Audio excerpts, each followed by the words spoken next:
Évidemment, j'ai le plaisir de vous parler des nuances d'application, la façon d'utiliser les produits qu'on retrouve dans la collection. Naturellement, je vais commencer avec les fards paupières et je vais parler du premier produit qui est en fait un ajout à la collection dont je parle à la base d'eau à paupières, qui est un liquide qui est très facile d'utilisation comme vous le voyez présentement. Il est réchauffé sur le dos de la main avant l'application. Donc, ce qu'on veut ici, c'est en fait minimiser l'application. C'est important de comprendre que le produit ne doit pas être appliqué avec abondance. Donc, on veut vraiment avoir une fine couche sur la paupière. On l'applique naturellement de la base des cils jusqu'au haut des sourcils, si on veut, donc à l'arcade sourcilière. Et on fond, on réchauffe avec le doigt pour s'assurer que l'application est uniforme. Donc ça, c'est la première étape. Si jamais il vous en reste un petit peu au dos de la main, je vous conseille, vous pouvez l'appliquer tout simplement au pourtour de la bouche. Alors, ça fera quand même un effet aussi de longue tenue pour le crayon contour des lèvres par la suite. Pour l'application des fards paupières, alors je conseille de commencer avec la lumière, qui est en fait aussi la couleur qui va donner l'accent. Je répète ici l'importance d'accorder toujours, bien sûr, la couleur de l'iris. Cette couleur va vraiment faire ressortir les yeux bleus, c'est une couleur complémentaire. Elle va réchauffer aussi les yeux bruns et les yeux verts. Donc elle s'accompagne très bien avec les tenues automnales. C'est le numéro 86, bois de rose orangé, qui est une très belle couleur qui va donner de l'accent, qui va vraiment souligner l'iris. Alors on l'applique avec une façon, si on veut, de vraiment tapotement. On ne veut pas trop faire coucher les nacres, alors c'est pourquoi je l'applique tel que présenté à l'instant.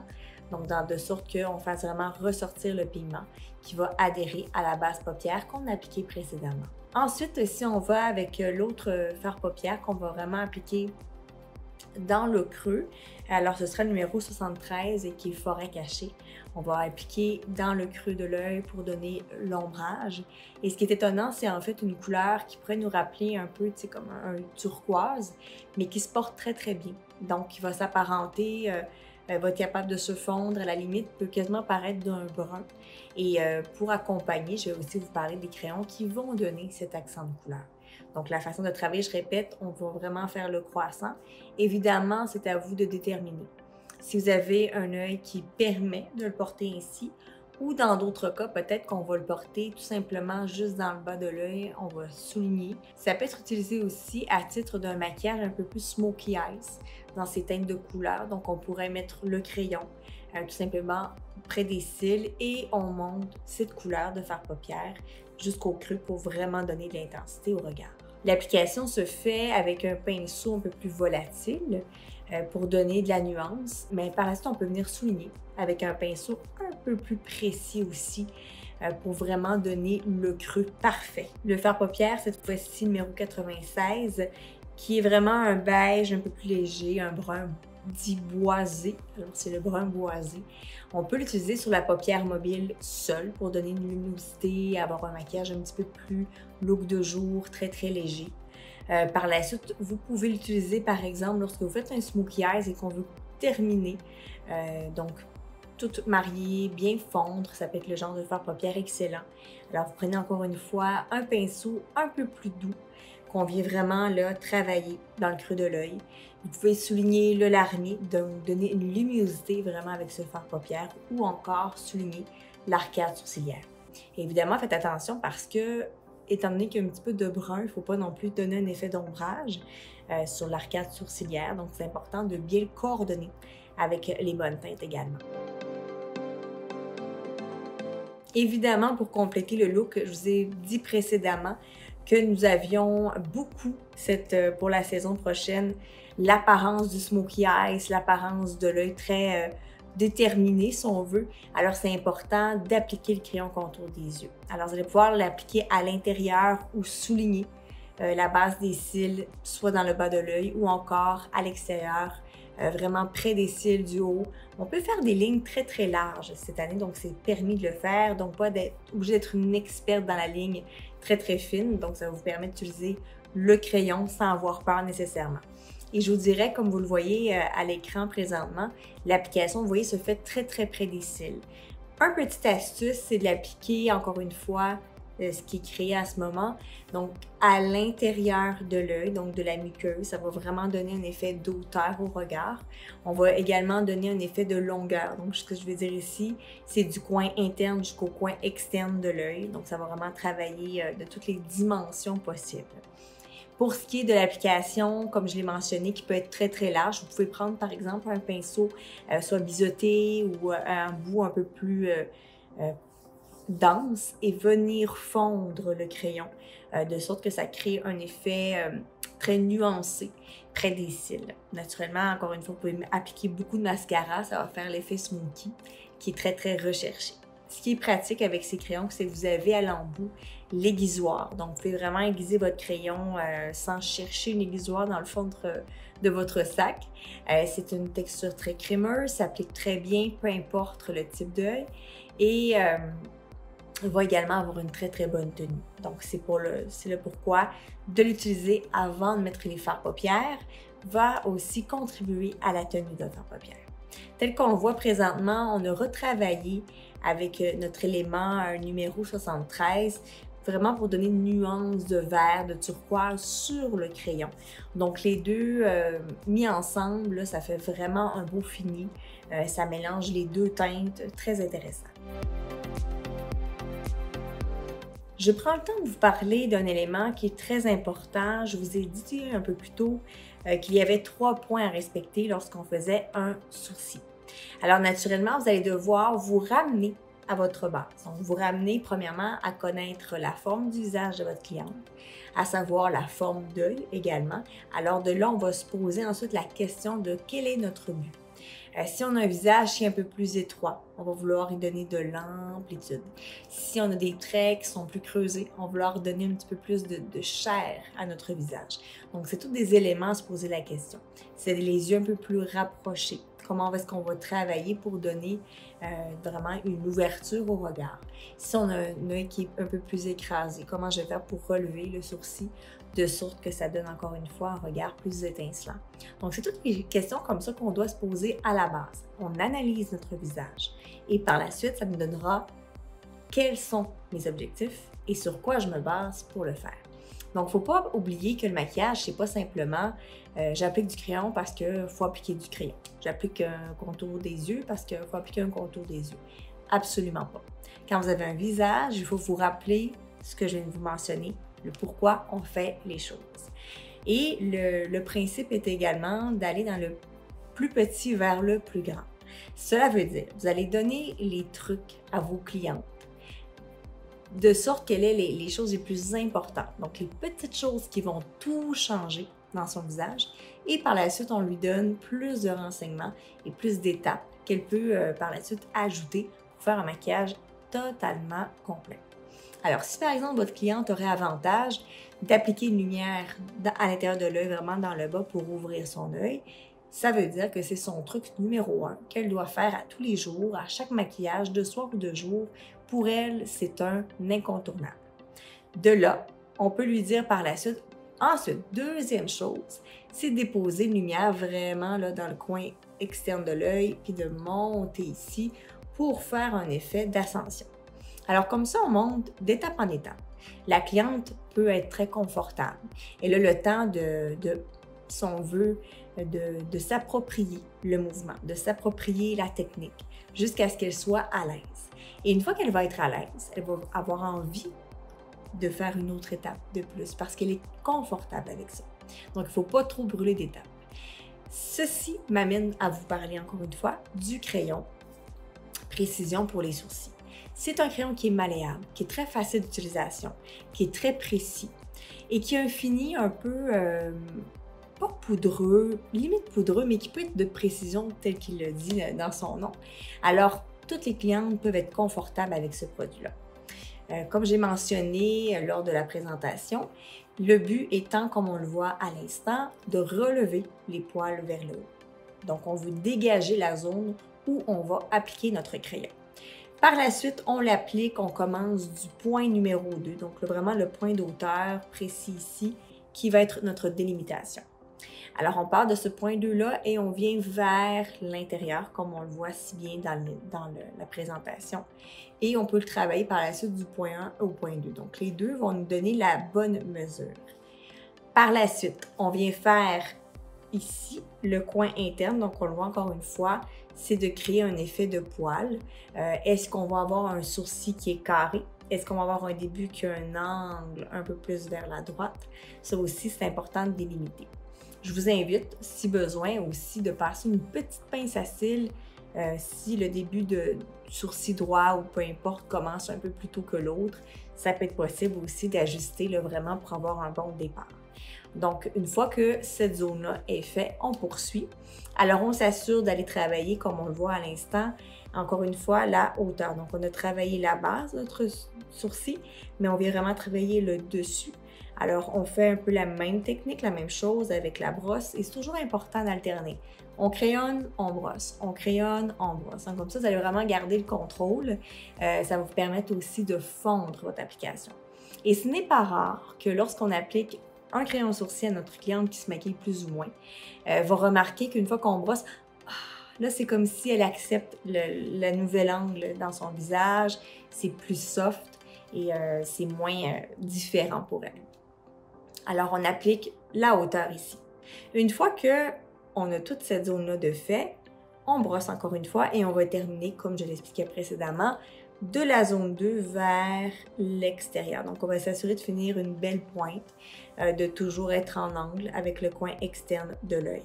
Donc, le sourcil peut mettre en valeur un regard, peut mettre en valeur un maquillage et surtout, si vous faites la technique du smokey eyes, d'avoir un œil qui est très chargé, qui est très maquillé, eh bien, ce serait important d'avoir le sourcil qui va en même temps donner le ton à tout ce beau maquillage. Donc, vous donnez l'espace de le faire.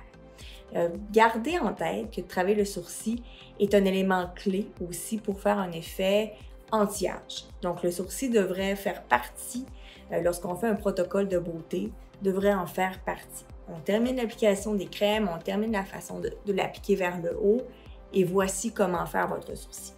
Donc, le crayon précision va respecter un look très naturel. Donc, si on a besoin de juste avoir quelques petites applications supplémentaires pour donner un peu plus de corps à notre sourcil, ça va passer comme un maquillage de jour, voire un maquillage pour aller faire une activité sportive. Mais si vous avez besoin d'aller préciser davantage, de faire un sourcil qui est très présent, il peut être également votre allié à ce niveau-là. Donc, c'est important de le travailler comme présenté à l'instant aussi. On a brossé, on a appliqué les zones vraiment en respectant les points. Une fois que vous avez ça en tête, ça va vous aider. J'apporte aussi un point comme je le présente à l'écran. Donc, ça peut être de vous faire les points précédemment. Donc, faire le point 1, le point 2, point 3 et si on veut, point d'auteur au-dessus. Alors, comme ça vous donne un peu le canevas de comment le travailler et de comment le dessiner par la suite. Je m'amène avec un produit complémentaire qui est en fait le fard-joue pêche juteuse. Alors, c'est un fard-joue, vous allez voir, la texture est magnifique, il sent bon, il est beau, il a tout pour lui. Ce qui est plaisant ici, encore une fois, c'est que ça permet à toute personne, un peu plus habituée comme moins habituée, de le travailler. Donc, c'est pas une pigmentation qui va être choquante, qu'on va devoir le fondre, qu'on va s'être trompé en mettant trop, pas du tout. Alors, vous l'appliquez avec le pinceau de Malou, qui est en fait le pinceau pour les pommettes. On le travaille encore une fois en respectant la forme du visage. Alors, à cet effet, vous allez voir que je travaille vraiment du cœur de la pommette et je le monte vers l'extérieur, un peu comme on appelait, il y a de ça très longtemps, la technique de la virgule, donc comme un C inversé. Ça peut être une technique vraiment pour donner un peu plus de volume, marier la pommette naturelle aussi. Si vous avez une pommette plus creuse, j'en ai parlé lors de la présentation, de vous rappeler de vraiment l'appliquer peut-être dans le creux pour donner une lumière, pour aller adoucir aussi l'ombrage. Donc, c'est à ça que ça sert. Un fard-joue, ça sert à donner du volume. Alors, je veux appuyer mes mots lorsque je parle, lorsque je ris. On veut venir appuyer ça avec le fard à joue. Non seulement ça, c'est de se rappeler que le maquillage se veut aussi un profil. Alors, on veut s'assurer que de profil, on voit bien la joue. Ça donne de la lumière, ça donne de la jeunesse. C'est ce qu'on veut s'assurer. Donc, quand vous vous maquillez, vous pouvez faire pivoter votre modèle. Comme ça, vous assurez vraiment que dans toutes les sphères, vous allez avoir un beau maquillage, un beau fini naturel. Ce que j'aime faire aussi, là, je ne l'ai pas fait dans ce cas-ci, mais petite astuce, des fois, juste pour aller marier le fard paupière, vous pouvez en mettre légèrement dans le creux. Ça peut être aussi un élément qu'on retrouve lorsqu'on fait un effet là, de vraiment structure du visage, qu'on a mis de l'ombrage. Parfois, on peut en mettre un petit peu au niveau du front, dépendamment encore une fois de la pigmentation. Celui-ci le permet pour aller chercher un équilibre au niveau du visage. Je parle du bas du visage. Alors, pour les crayons contour des lèvres, c'est un vrai charme. Ils sont excellents, ils sont crémeux, faciles d'utilisation et ils peuvent se porter seuls. Donc, comme on le voit présentement à l'écran, c'est le rouge, numéro 80, qui a été porté. L'application, encore une fois, on va y revenir. Ce qui est important, c'est qu'on veut donner de l'amplitude du bas vers le haut, mais aussi de l'amplitude de la commissure à l'autre commissure. Donc, on travaille toujours en amplitude de long en large comme de haut en bas. Donc, c'est important de se le rappeler. Pour ce qui est des lèvres, cette fois-ci, je vous avais dit au préalable de mettre soit, si vous restez un petit peu de base d'ombre à paupières, on a également des bases pour les lèvres qui sont existants dans les produits Malo Hills. De bien hydrater la lèvre, c'est super important. De voir même peut-être faire un exfoliant des lèvres avant d'appliquer un crayon, un rouge à lèvres ou même un gloss. Cette année, avec l'automne, on veut des couleurs qui sont très vibrantes, qui sont très, entre guillemets, pétantes. Alors, le rouge est à l'honneur. Vous avez toute la possibilité étendue d'application. Bien sûr, on retrouve aussi la couleur un peu plus cuivrée à l'intérieur de notre collection avec les crayons contour des lèvres. Alors, contour, on peut retrouver un peu la technique du volume créé vraiment à l'extérieur avec un peu plus de foncé. On va nuancer vers l'intérieur. Évidemment, c'est important de toujours avoir notre effet de fondu. Donc, on ne veut pas juste une ligne au contour des lèvres, mais on veut vraiment un fondu vers l'intérieur des lèvres. Alors, ça va permettre d'avoir naturellement, quand on met du crayon, c'est pour faire un effet de longue tenue également. Parce qu'en mettant du crayon, vous assurez que votre rouge à lèvres ou votre gloss va rester beaucoup plus longtemps par la suite. Vous allez deuxièmement aussi créer la lèvre que vous souhaitez. Donc, est-ce qu'on va la travailler pour donner une amplitude, comme je mentionnais, de gauche à droite? On va vraiment travailler dans cette optique-là. Le crayon se porte pour le travailler. L'application, commencer vers le bas de la lèvre au centre. Donc, ça permet vraiment d'appuyer, si on veut, notre application. Ensuite, comme on le voit, on crayonne du bas vers l'intérieur. Donc, c'est comme ça on vient vraiment de travailler le centre de la lèvre du bas. Alors, on va pouvoir délimiter. Est-ce que ma lèvre du dessus est un peu plus fine? Est-ce que je devrais lui donner un peu plus de largeur? Ou si les deux sont équilibrés? Alors, encore une fois, vous allez pouvoir travailler soit avec un effet de lumière ou de vraiment crayonner légèrement à l'extérieur du ourlet de la lèvre. Alors, on vient, comme vous le voyez présentement, on travaille le cœur de la lèvre, toujours en faisant attention de faire un effet arrondi au centre. Donc, si on fait des pointus ou des pics, ça fera aussi un effet de nez plus pointu. Donc, c'est toujours à faire attention. Est-ce qu'on travaille en rondeur? Est-ce qu'on travaille avec des lignes? À chaque mouvement, à chaque étape, il y a aussi différentes manières de le faire. Alors, on a fait le centre en bas, on a fait le centre en haut et comme on le voit présentement, on vient fondre encore une fois vraiment du haut des lèvres vers l'intérieur. Donc, notre centre de lèvres étant fait, vous pouvez prendre un pinceau, vous pouvez le fondre un petit peu vraiment pour donner un peu plus de légèreté à l'application. De là, on va aller travailler les commissures. Alors, on part de la commissure de droite vers le bas. On veut vraiment s'assurer que l'élément est bien fait et on travaille avec une certaine rondeur rendue au centre. Même chose, on va aller travailler la commissure de gauche vers l'intérieur. Donc, comme ça, on a vraiment la certitude qu'on a fait les choses de façon égale. Toujours en impliquant le ourlet de la lèvre. Je vous invite encore une fois de fondre légèrement, donc du crayon vers l'intérieur de la lèvre. Alors comme ça, vous avez votre bas de lèvre très très bien appliqué. faites la même chose vers le haut, donc de la commissure vers le centre. On vient vraiment relier les points, celles étant les commissures et celles qu'on a travaillées précédemment. Vous pouvez fondre encore une fois là, le crayon vraiment de la ligne vers l'intérieur et, comme on le voit présentement, on le fait aussi de l'autre côté, donc de la commissure gauche vers l'intérieur et on fond le tout. Vous avez le choix, donc vous pouvez garder cette façon-là tout simplement parce que le crayon se porte seul, il est très beau, très opaque. Ou on peut par-dessus mettre un rouge à lèvres pour un peu plus d'intensité, la tenue maximum et terminer avec un gloss. Donc tout est possible. Je reviens avec les petites notions pour cet automne, des couleurs vibrantes, un effet aussi très vinyle, très glacé. Alors c'est laisser place à l'imagination pour avoir une bouche gourmande. Alors j'ai pensé également pour terminer vous faire part des applications qu'on dit maquillage de jour, maquillage de soir. Je vous dirais que c'est encore un élément qui est présent, je ne dis pas le contraire. Par contre, peut-être c'est mon approche en tant que maquilleuse. Ça dépend aussi des femmes, ça dépend de votre personnalité, ça dépend de votre tenue. Cette année, comme vous le voyez, les couleurs sont tellement flamboyantes, très présentes. On peut faire des beaux mélanges, même de textures, on peut faire des mélanges de motifs. Alors, je vous dirais que c'est toujours de calibrer, de vous mettre en valeur. Donc, rappelez-vous de vous regarder avec amour, de vous regarder avec la meilleure façon de vous voir. Donc, c'est quoi que vous aimez de votre visage? Est-ce que c'est vos yeux? Est-ce que c'est votre pommette qui donne envie de sourire à la vie? Est-ce que c'est votre belle dentition? Vous avez un beau sourire? Si vous avez une belle forme de visage, une belle teinte de peau? Alors, tous ces éléments-là vont vous aider à vous mettre en valeur. Et c'est ça qui est important. Donc, oui, on peut trouver une couleur belle, puis comment la faire marier notre beauté à nous. Donc, c'est ça l'important. Alors, en tenant compte de tout ça, vous allez vraiment choisir les bonnes couleurs. Vous allez faire que votre maquillage va vous ressembler. Alors, un maquillage de soir peut être très bien porté par une femme qui l'a bien appliqué, qui l'assume, qui va vraiment matcher avec sa tenue. Alors, c'est important de se rappeler que nous avons une personnalité aussi.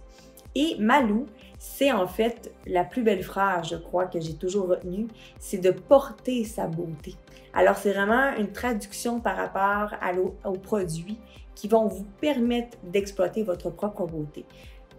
Je ne peux passer sous silence aussi tous les produits possibles pour vous mettre en valeur au niveau de votre teint. Donc, rappelez-vous que Malou, vous avez une multitude de produits existants, de fonds de teint qui vont convenir au type de peau très, très précis, à la personne qui préfère en appliquer très, très peu que l'autre qui aime ça avoir beaucoup de fond de teint. Vous avez des poudres pour fixer le tout, des poudres qui vont matifier, d'autres qui vont donner de la lumière. On peut faire un effet vraiment chatoyant. Alors, tout est possible de faire des maquillages autant très soirée glam que des maquillages très, très soft. Alors, moi, je vous dis, bienvenue, osez. C'est des couleurs qui, à prime abord, on pourrait dire « Oh mon Dieu, un bleu, un orangé ». Alors que non, ils sont faciles à travailler, ils sont faciles à marier ensemble. Utilisez les bons pinceaux, nettoyez vos pinceaux aussi entre chaque utilisation. Ça va vraiment faciliter énormément votre travail. Travaillez avec minutie, pas trop de produits. Alors, on ne veut pas trop de quantité. Quand c'est des bons produits de haute qualité, on n'a pas besoin d'en utiliser beaucoup. Alors, sur ce, je vous dis bon maquillage d'automne et brillez.